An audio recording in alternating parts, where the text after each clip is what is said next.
जय श्री राम। हर हर महादेव। दोस्तों, आप सभी कुशल से होंगे। तो अब नवरात्रि आ रही हैं, सभी के घर में कलश स्थापन होता है। तो बहुत से लोग जो कलश में नारियल रखना है, इस विधि को नहीं जान पाते, गलत कर देते हैं। तो उसमें की क्या विधि रहेगी, मैं इसमें बताने वाला हूँ। तो सबसे पहले तो आपको नारियल को सिंपल सा नहीं रखना है, उसमें वस्त्र अवश्य होना चाहिए।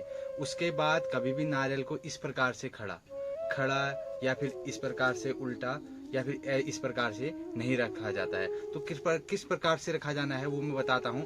पहले बताया गया है इस प्रकार से जो रखता है, अधोमुखम शत्रु विवर्धनाय। जो ये मुख है, इसको जो नीचे करके रखता है तो शत्रुओं में उसकी वृद्धि होती है। जो शत्रु होते हैं उसके वो बढ़ते हैं इस प्रकार से रखने में। यदि हम इसको उल्टा करके रखें, यह ऊपर रखें, तो कहा गया है ऊर्ध्वस्य वक्त्रम बहुरोग वृद्धे। अगर हम ऐसे रखते हैं तो हमारे रोगों में वृद्धि होती है, हमारे शरीर में अनेक प्रकार के रोग हो जाते हैं। और कहा गया है प्राच्याम मुखम वित्त नाशाय। यदि हम इसको भगवान जी की तरफ करके रखते हैं तो इससे क्या होता है, जो धन है हमारे पास, उस धन की हानि होती है। तो हमेशा कहा गया है कि तस्मात् शुभम सम्मुखम नारिकेलम।